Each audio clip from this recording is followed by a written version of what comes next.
esta tarde, digamos, cuando profundice un poco más en el tema de pedagogía, vamos a ver vamos a ver un poco más de lo que usted llama el horizonte de sentido, es decir, como cuál es la propuesta ética,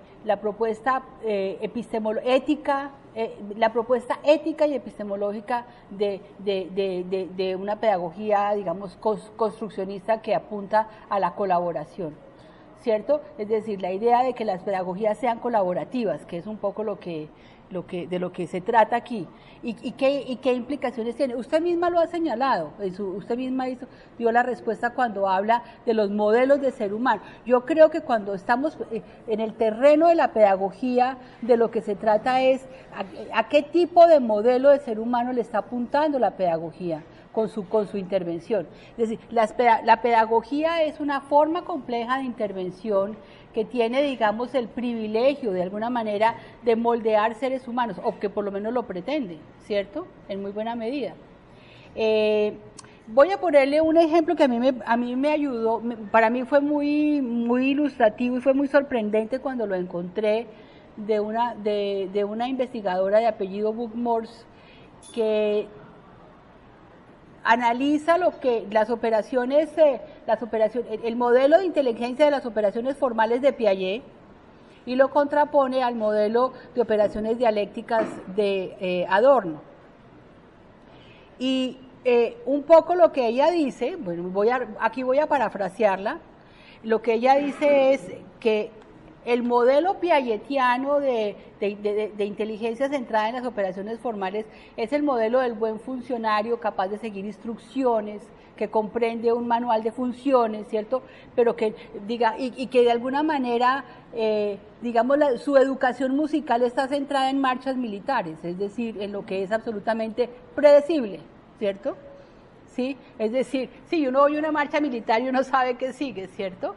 Mientras que hay otra educación musical que es la educación centrada en el ritmo sincopado del jazz, donde de alguna manera en lo que uno se mueve es en la incertidumbre, la capacidad de enfrentar la incertidumbre.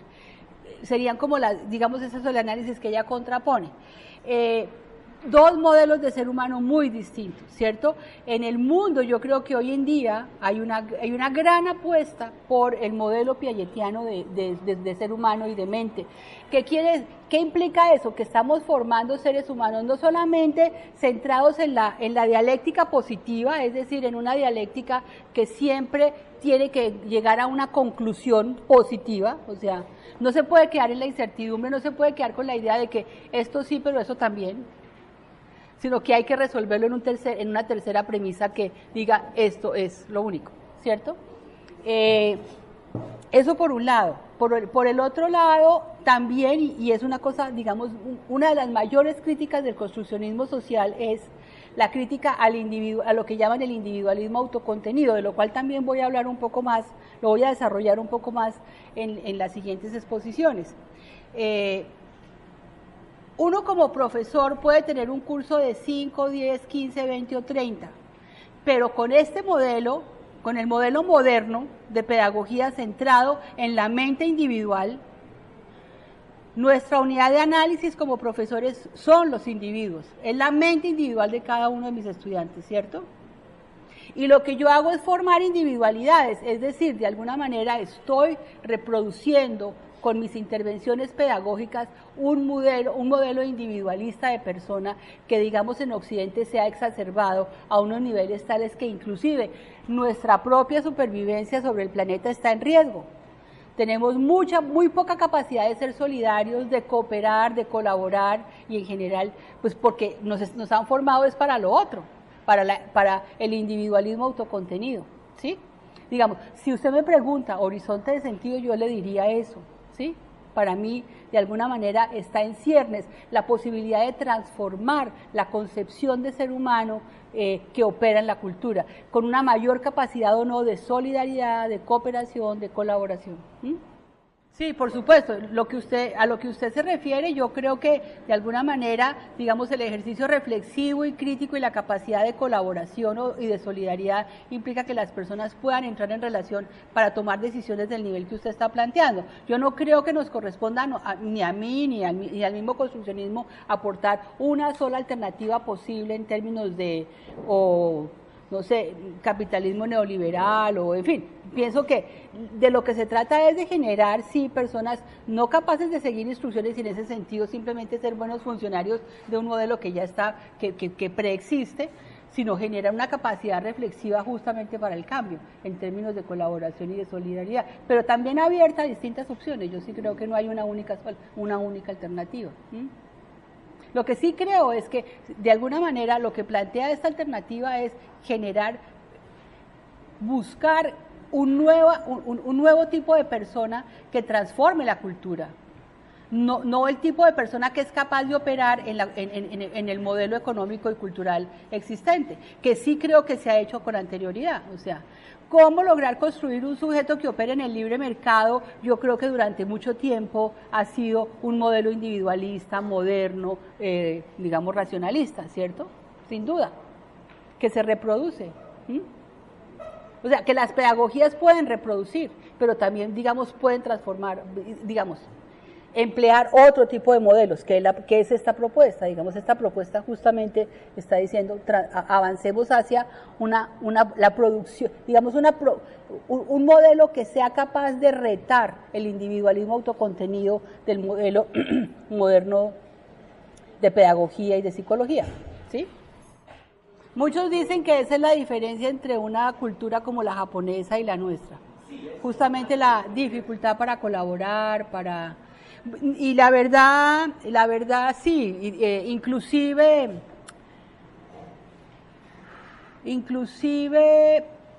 en las formas de debate, a veces, o sea, tenemos un modelo de debate no, sí, por un lado, pero digamos, estas pedagogías de las que yo estoy hablando invitan a instaurar procesos generativos, es decir, procesos de construcción colectiva, que aplican la conversación no en un debate para eliminar al contendor, sino para generar una conversación creativa que produzca algo en el proceso. No sé, ¿sí? O sea, es completamente diferente si ustedes lo ven.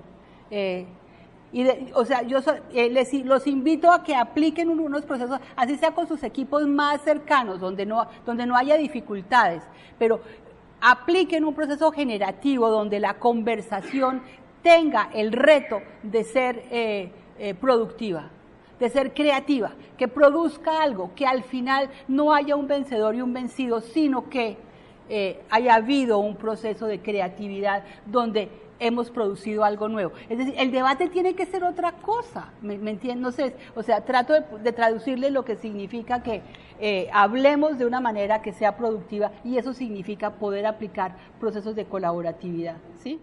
Hablaba con algunos de ustedes en el receso sobre el hecho de que definitivamente la historia de las ciencias sociales también ha sido una historia de decolonización, porque en primer lugar lo que las ciencias sociales supusieron es que el modelo a seguir era el modelo de la física, y que solamente si hacíamos ciencia a la manera de la física íbamos a hacer ciencias respetables, ¿sí? Y íbamos a ser científicos respetables que representáramos una disciplina que tuviera prestigio, ¿no es cierto? Es decir, nos ha costado mucho entender que las ciencias sociales requieren un estatuto epistemológico particular, y que inclusive, y eso es muy importante, el lenguaje es un producto social que emplean la mayor parte de las ciencias naturales y no a la inversa, ¿no es cierto?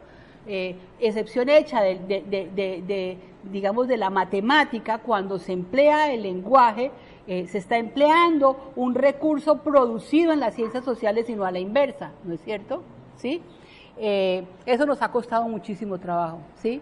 Pero finalmente creo que hemos hecho esa conquista. Entonces ahora viene otra conquista, y es que, digamos, estamos poniendo en cuestión la universalidad del conocimiento científico e incluso su superioridad en muchos campos. o en cualquier momento y en cualquier condición, ¿cierto? Lo que ya hemos dicho, las cosas se pueden investigar más de una vez porque la realidad también cambia, e incluso cambia por la intervención del conocimiento científico. Es decir, es porque producimos un conocimiento científico que interpreta la realidad de determinada manera que esa realidad se transforma. ¿Sí? Bueno,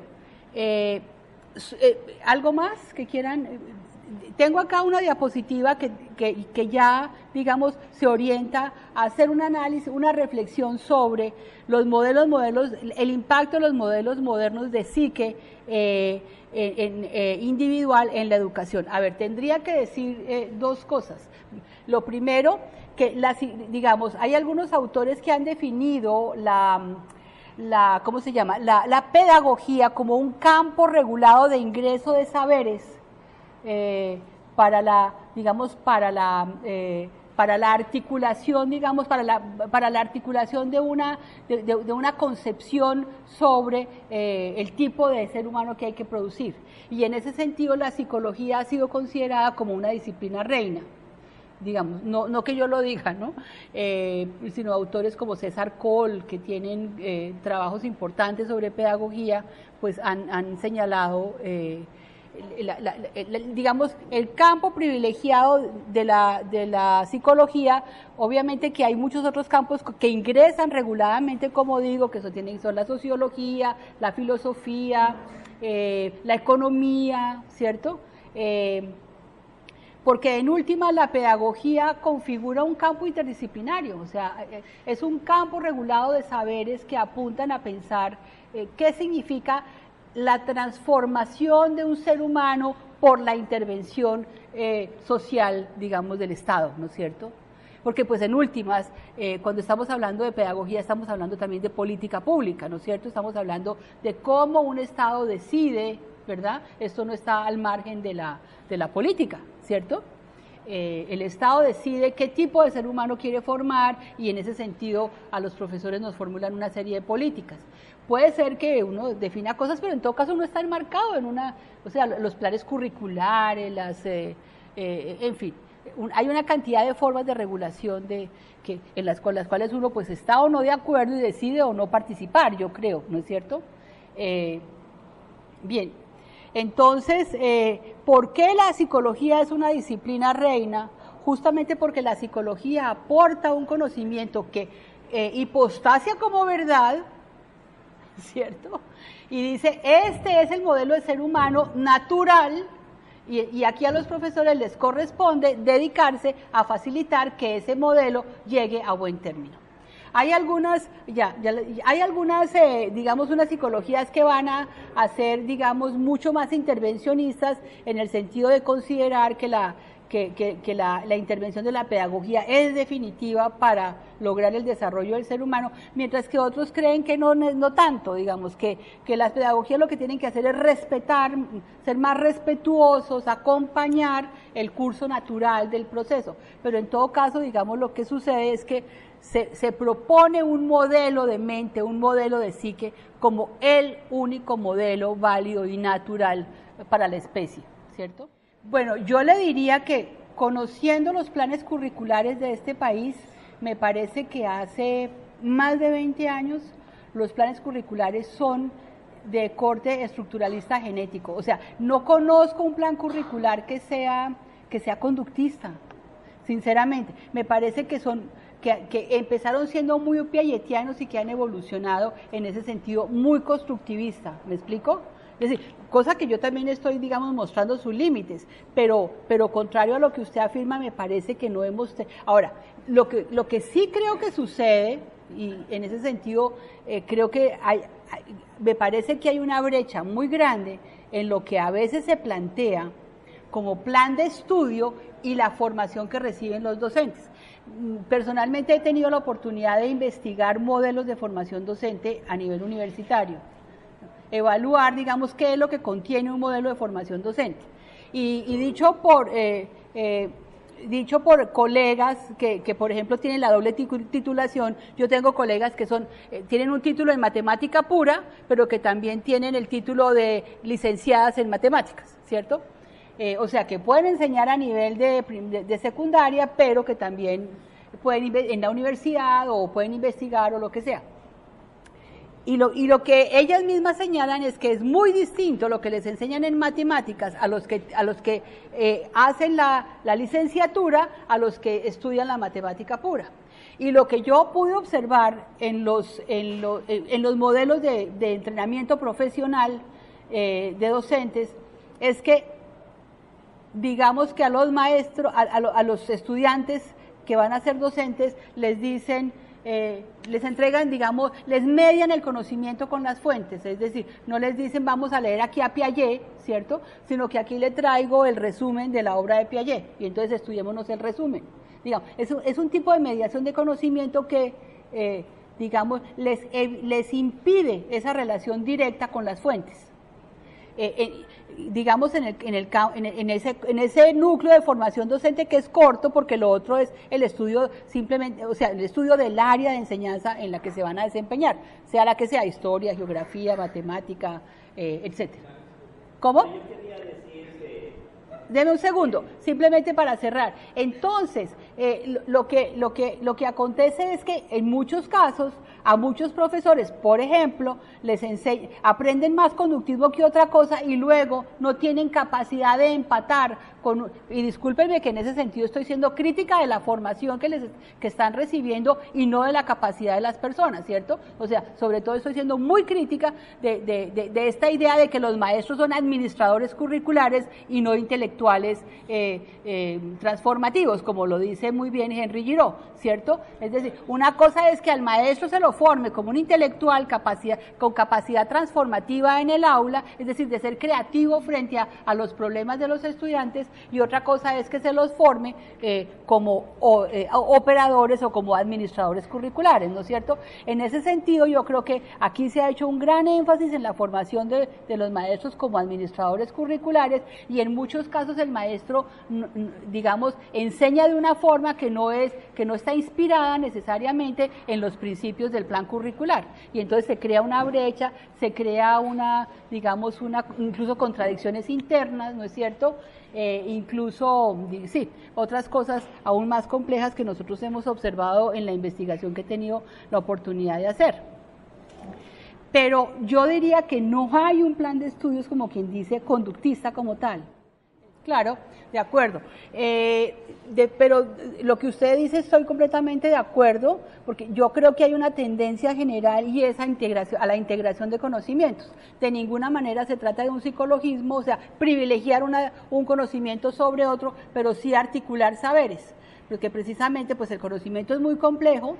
No podemos suplantar la producción de un saber en otro campo, pero lo que sí necesitamos es las articulaciones de conocimiento, ¿cierto? Es decir, las mismas ciencias sociales han planteado hace ya mucho tiempo la necesidad de integrarse, o sea, la ciencia social no va a progresar hasta que no logremos articular las distintas ciencias sociales en un todo más complejo, donde pueda ser posible articular lo macro y lo micro, ¿no es cierto? Y tener una mirada más comprensiva donde se articule lo político, lo social, lo cultural, lo psicológico, ¿cierto? Incluso lo biológico. O sea, el planteamiento es ese, la articulación de saberes, en eso estoy completamente de acuerdo, y yo creo que esa es una práctica que es muy sana y que necesitamos hacerla. No es nada fácil, por cierto, nada fácil, pero es el reto del momento, sin lugar a dudas, la articulación de conocimientos, no el privilegio de ninguno sobre otro, en eso estamos completamente de acuerdo, ¿cierto?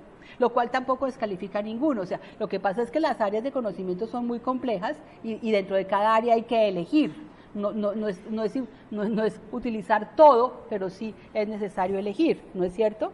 Bueno, yo de todas maneras estoy hablando desde la psicología en el sentido de que el planteamiento de la pedagogía colaborativa pues es un aporte para ser integrado en campos de saber mayores, ¿no es cierto? Como aquellos de los que estamos hablando, ¿no es cierto? La crítica al individualismo autocontenido, justamente mostrando cómo se trata de un modelo muy particular, contrario a lo que se ha propuesto, como que se trata de un modelo de carácter universal, ¿no es cierto? Eso es lo que nos han enseñado, yo diría que en los distintos campos, tanto en la pedagogía, como en la filosofía, como en la psicología, nos han mostrado que una concepción individualista de sujeto configura un modelo universal y natural de ser humano. Y aquí justamente lo que estamos tratando es de revisar ese modelo y de criticarlo para señalar que es sumamente peculiar y que inclusive responde más bien a una concepción de ser humano norteamericano. Lo segundo es cómo en una serie de campos prácticos tomamos esa reificación de psique individualista que nos dan, bueno, porque se trata de un modelo individualista, como ya hemos señalado, ¿no es cierto?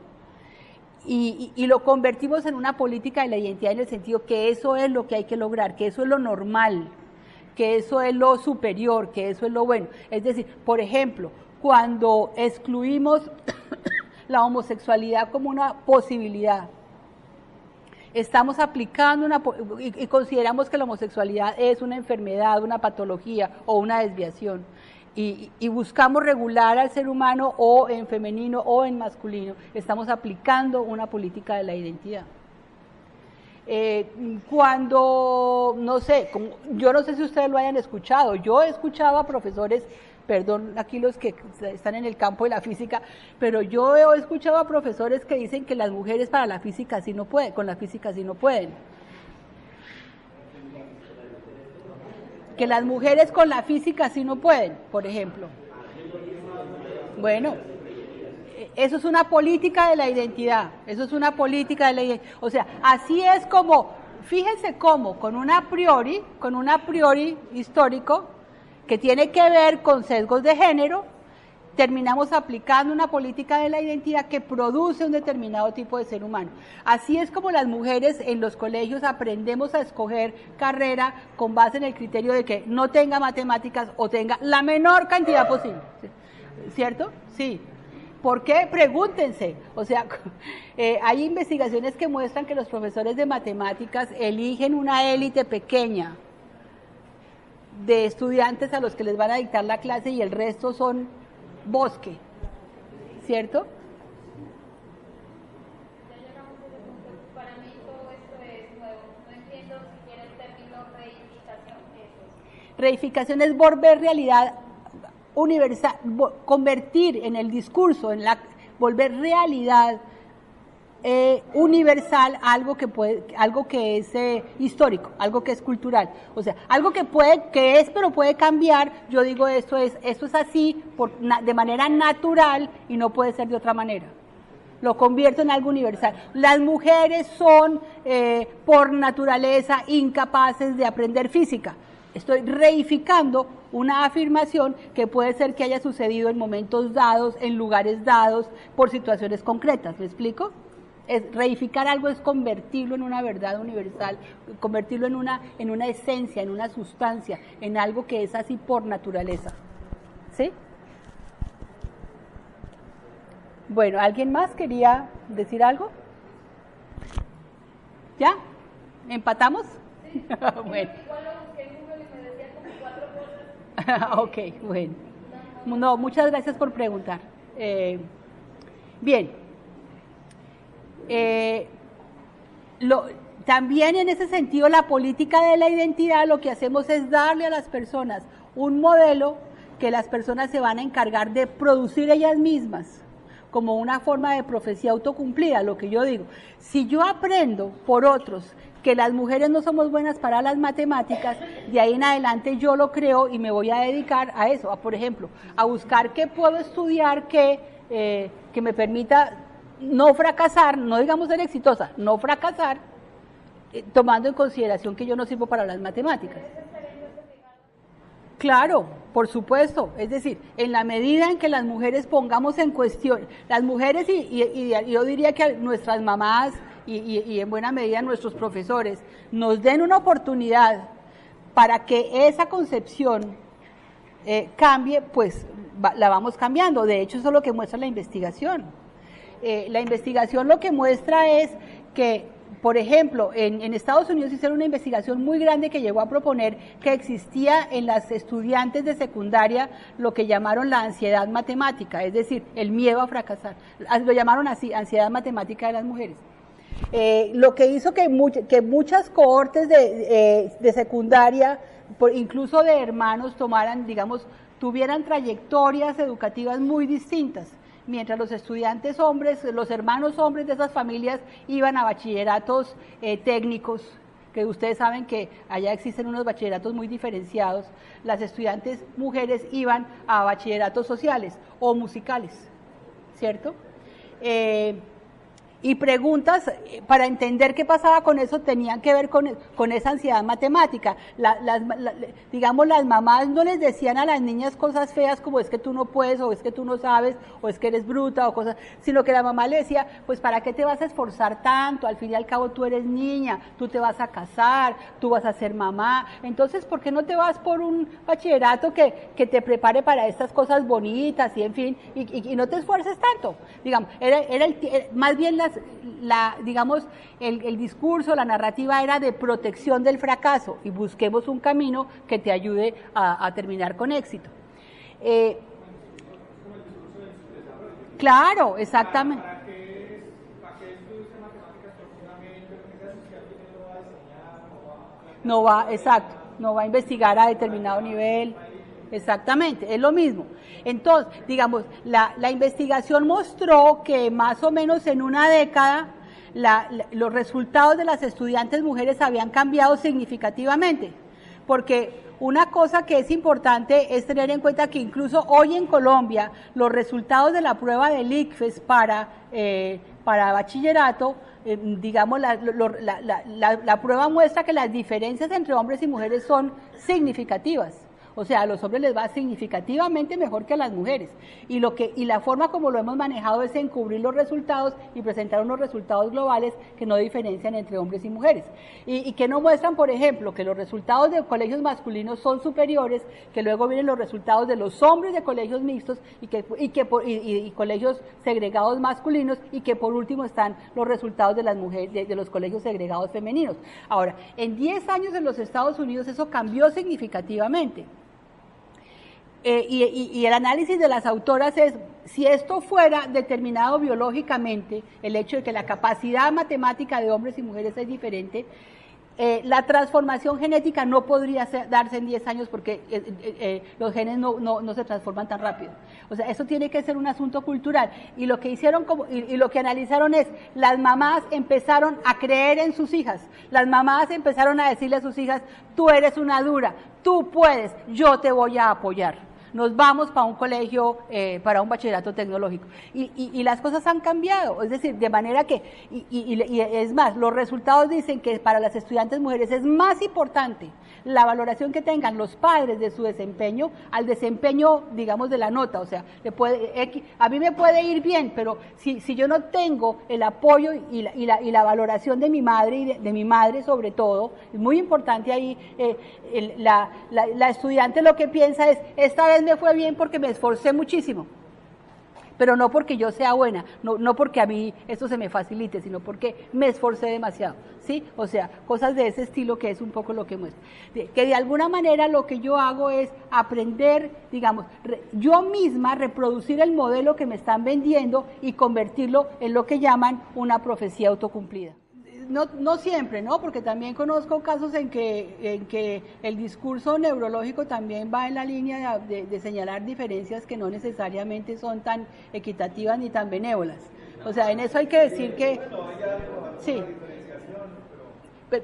Pero digamos, está por verse, digamos, esto que llaman la sociobiología, que de alguna manera, con base en modelos sociológicos, digamos, apuntan a sustentarlo sobre la base de verdades biológicas, que también es bien discutible. Entonces, lo que quiero es, digamos, mi punto de vista es que ciencia y cultura no están tan separados como a veces tendemos a creer. O sea que eso está más articulado en la práctica de lo que creemos, y que por eso es que, digamos, la ciencia no es tan pura ni tan impoluta como nos... ni neutra como nos han enseñado, sino que, es decir, funciona mucho más en la realidad para propósitos políticos y con base en intereses y valores. Conocimiento y poder están mucho más articulados de lo que tendemos a creer. Y por eso es que, digamos, los análisis no son, digamos, descabellados, ¿cierto?, ni extraños, sino que es al contrario, es decir, es mostrar cómo opera el conocimiento en enclaves culturales, digamos. Pero propongo... No necesariamente. La cultura no se... Sí, de acuerdo, pero... No puedo pedir explicación en términos causales. La cultura es más... Bueno, ahí tenemos otro debate porque... Ahí tenemos... Sí. Lo que pasa es que ahí tenemos otro debate porque entraríamos a preguntarnos por qué está usted hablando de causalidad y eso qué implica, pero no me voy a meter ahorita en ese problema, ¿cierto? Una cosa afecta o modifica la... Sí, dejémoslo ahí por ahora, si le parece, y le propongo que a Alejandra que nos ayude a pasar a la siguiente diapositiva. Bien, de alguna manera lo que venimos trabajando, digamos, es la idea de la concepción relacional, ¿cierto? Que en efecto me parece que hace un corte con la relacionalidad moderna y apunta, inclusive por eso es que interesa muchísimo menos el abordaje del sujeto para mirar, para abordar la relación y cómo es en el contexto de la relación donde producimos conocimiento, ¿cierto? Ahorita voy a mostrarles una síntesis de esto, pero digamos de alguna manera lo que se plantea es que los límites del conocimiento, los límites del sujeto son fluidos, es decir, que nuestra piel no pone el límite con el otro en ese sentido, sino que estamos mucho más articulados, es decir, hacemos parte de una comunidad. De alguna manera, nosotros hemos perdido como parte del horizonte de sentido la idea de que somos comunidad. Y eso tiene una dimensión mucho más compleja de lo que creemos. No es solamente familia, no es solamente clase social, es también etos, es también una serie de otras cosas, ¿no es cierto? Y en ese sentido, por eso decía yo, no somos tan únicos ni tan irrepetibles, sino que hacemos parte, ¿cierto?, de estos enclaves, digamos, de sentido, de estos enclaves históricos, ¿verdad?, que también nos dan identidad en ese sentido, ¿cierto? Cuando hacemos, digamos, la comunidad y de alguna manera la pregunta o el horizonte de sentido acá, si se quiere, es cómo podemos transformar el énfasis que culturalmente hemos venido dándole al individualismo a pesar de que somos sujetos relacionales. No es que estemos diciendo de cero vamos a empezar a promover una relacionalidad que nunca ha existido, todo lo contrario. De hecho, el lenguaje existe porque existen dinámicas sociales muy complejas, o sea, se originaron en épocas pretéritas como protovoces de coordinación social de la acción para sobrevivir, ¿no es cierto? ¿Cómo? El grito, claro, el grito y otro tipo de coordinaciones, protovoces. En ese sentido, es cómo fortalecer esas características relacionales, solidarias, colectivas, comunitarias, que en todo caso, digamos, han mantenido esta especie sobreviviendo en este planeta, ¿no es cierto? En ese sentido, como, digamos, fortalecer, por ejemplo, la idea de que el control esté en la comunidad y no en el sujeto, que de alguna manera, por ejemplo, la concepción kantiana de autonomía es esta idea de que usted se apropie la ley y usted propiamente se controle, digamos, pero digamos, hay todo un desarrollo sobre la moralidad y sobre la autonomía que tiene que ver con la idea de que esto es un asunto relacional, ¿no? Incluso, digamos, que implicaría, por ejemplo, que pensemos la concepción de la imputación de la responsabilidad penal. ¿Sí? Es decir, ¿de quién es la responsabilidad? Cuando la dinámica social, si uno la ve un poco más detalladamente, uno comprende que ha habido una serie de procesos sociales mucho más complejos que explican por qué alguien terminó cometiendo un delito. Y no lo pongamos en las situaciones límites del dilema de Hans, ¿no? O sea, pues que ese es el más sencillo de todos, ¿no? no sé si el dilema de Hans es el del niño que su mamá se le está muriendo, que es el dilema típico de Colbert, ¿no es cierto? Y que no tiene un dinero para comprar la medicina que le salva la vida, y pues Hans va y se rompe el vidrio de la droguería y se roba la medicina. O sea, y por supuesto que cualquiera alega que lo que estaba defendiendo era el derecho fundamental a la vida, y que pues ahí, digamos, no hay ninguna imputación en el sentido de haber cometido un acto inmoral, ¿no es cierto? Pero así hay muchísimas otras situaciones en las cuales realmente se reta la idea de la autonomía moral y de la imputación moral al individuo, cuando en realidad se trata de situaciones. Pero no tenemos teoría del derecho para esto, o sea, esto está todo por hacer, pero como no tenemos una teoría fuerte en pedagogía, y me disculpo porque creo que no la tenemos, pero aquí hay que hacerla, en términos de pensar la relacionalidad como el objeto de la pedagogía. O sea, digamos, sí tenemos trabajos de grupo, ¿no es cierto? Pero en realidad esos siempre son considerados actividades un poquito secundarias, menores, un poquito, y donde hay un vago y un pilo, ¿cierto? Entonces hay uno que va en coche con el otro, pero nosotros no tenemos una cuestión fuerte en términos de una pedagogía que funcione relacionalmente, en términos de desarrollar reflexividad, construir propuestas, resolver problemas, construir cosas que no existen, soluciones, interpretaciones, etcétera, ¿no es cierto? Digamos, eso está por hacer, y ese es el gran reto. El gran reto es si nosotros a través de la pedagogía podemos generar sujetos sociales que estén, y perdóname que insista, en una posición de colaboratividad muy distinta a la idea de que lo mío es mío y lo demás no me importa, ¿no es cierto? Que es un individualismo que exacerbamos a través de la pedagogía, ¿no es cierto? ¿Sí? ¿Cómo? Claro, bueno, si lo quieres llamar cooperación y no colaboración, pero yo creo que vamos en la misma línea, de ser copartícipes en los procesos sociales y en ese sentido también avanzar, porque yo creo también que aquí hay que, digamos, movernos de la idea de que una cosa es la razón, otra la emoción y otra la moralidad o los valores, ¿cierto? Sino que cómo articulamos esto de una manera. Nosotros no somos compartimentos estancos ni estamos divididos de esa. Un elemento adicional que creo que es muy interesante, que hoy se está moviendo mucho, porque si ustedes ven, justamente ayer oí a alguien de la oposición en Venezuela a propósito de que están haciendo esta marcha, hablando de la necesidad de una narrativa. Y a mí me pareció eso tan interesante que yo oigo a ver qué es lo que está diciendo el señor. Y entonces estaba hablando de la narrativa que ellos necesitan, no, de la narrativa que está construyendo el gobierno sobre X o Y cuestión. Independientemente de todo, me parece que en Venezuela ha aparecido algo muy evidente, y es que las cosas se están defendiendo con narrativas diferentes. O sea, se construyen fuertes narrativas, digamos, hay un énfasis como en la construcción social de narrativas. Y las personas entonces responden con otras narrativas construidas también. De alguna manera, digamos, cada vez está siendo más evidente, incluso en la dinámica puramente política, que la narración es la metáfora, o sea, que nosotros funcionamos con narrativas, y que entonces, de alguna manera, lo que estamos proponiendo es desarrollar una nueva narrativa, ¿no?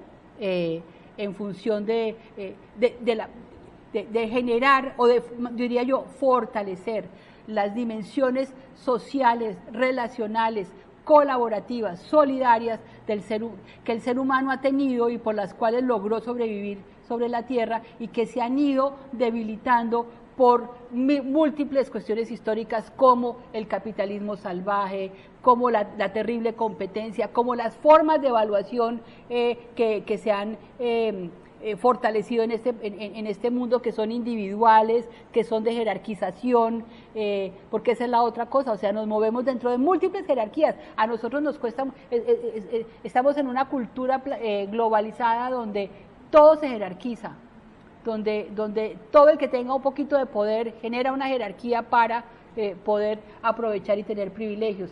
O sea, y donde el éxito es lo fundamental, de acuerdo. Sí, por favor. Una posición de éxito, una idea de éxito muy particular, porque no es la única. Porque no es la única, porque podríamos perfectamente considerar que el éxito es el éxito de los colectivos, el éxito, digamos, ¿cierto?, solidario, en ese sentido, entre otras cosas porque, digamos, y con esto cierro porque ya tenemos que cerrar, ¿cierto o no? Bueno, ok.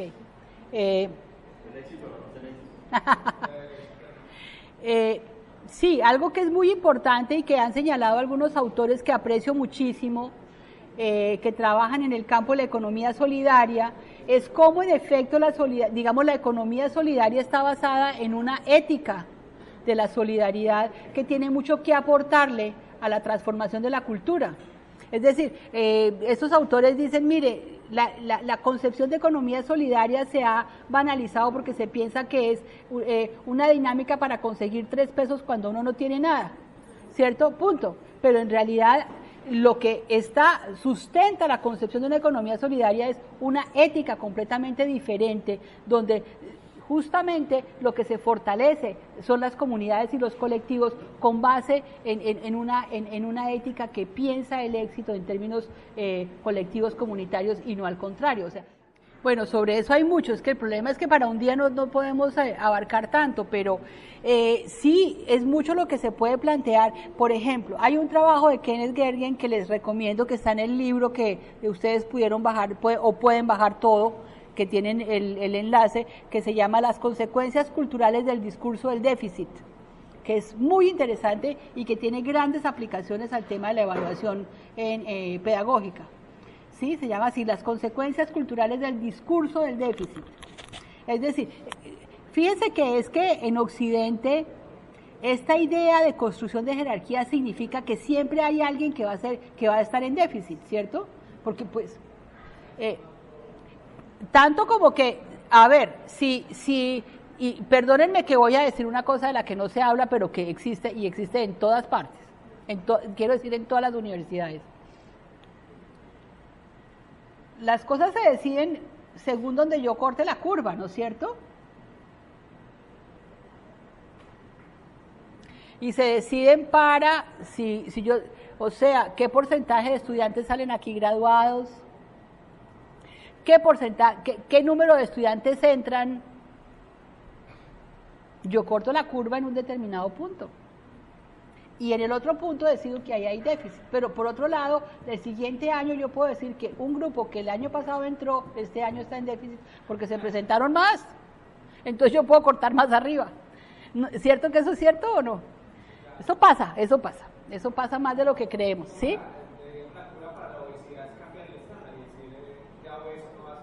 Claro. Bueno, no, pues pongan una peor, ¿cómo se llama? Pobreza. La canasta familiar. ¿Cierto?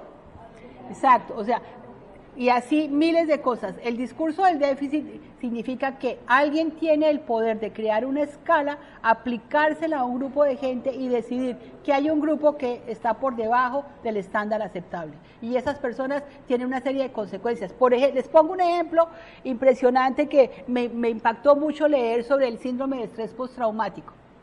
El síndrome de estrés postraumático es una construcción de tipo cognitiva en el campo de la terapia, donde se dice que hay una persona que tiene un síndrome de estrés porque vivió una situación traumática, o sea, violenta. En general se dice que los soldados y los actores armados sufren de síndrome de estrés postraumático. Entonces, digamos, se han generado protocolos o escalas de qué síntomas incluye el síndrome de estrés postraumático. Problemas de sueño, ansiedad, revivencia del evento traumático, ansiedad, ideaciones, miedo, en fin. Entonces, si usted llena ese protocolo, usted tiene síndrome de estrés postraumático. Resulta que si usted llena el protocolo, tiene derecho a una pensión en los Estados Unidos. O sea, es un veterano de guerra y entonces le dan una pensión por invalidez, por tener síndrome de estrés postraumático. los veteranos se ven enfrentados a una situación muy difícil, porque, y aquí le estoy ahondando un poco en lo que significa el fenómeno de la profecía autocumplida. ¿Qué significa que yo decida ajustarme a un protocolo? Y les voy a poner 3 ejemplos. O sea, que si, digamos, si yo tengo el síndrome de estrés postraumático, a mí me dan una pensión, pero yo ya no puedo trabajar. Soy un inválido. Y aquí también, aquí hay muchos soldados que tienen una pensión que es una cosa de verdad exigua, y encima de todo no puede trabajar, ni siquiera como mensajero, porque el día que trabaje con una moto llevando algo le quitan la pensión, porque entonces está bien. Bueno, cosas de ese estilo. No sé si vieron una película que se llama Doble Riesgo. ¿Alguna vez han visto esa película? Una mujer que el marido le arma toda una trama para acusarla de que lo mató, y él se va a vivir con toda la plata y con la amante modelo por allá divinamente. Y entonces la señora está en la cárcel, pues en la inmunda, y una amiga en la cárcel que no era abogada, pero aprendió, le dice, mire, usted lo puede matar, porque ahora resulta que como a usted ya le acusaron de matarlo, si usted lo mata, usted ya no lo pueden acusar 2 veces por el mismo. Y ahora, ¿cómo hace usted para salir de acá? Pues, a ver, ajústese al discurso que quienes deciden que usted ya está resocializada, tienen. Aquí hay un protocolo, entonces usted debe decir que usted ya entendió que usted actuó mal, que usted está arrepentida, entonces ajústese al protocolo y verá que usted sale y ella sale, ¿cierto? ¿Sí?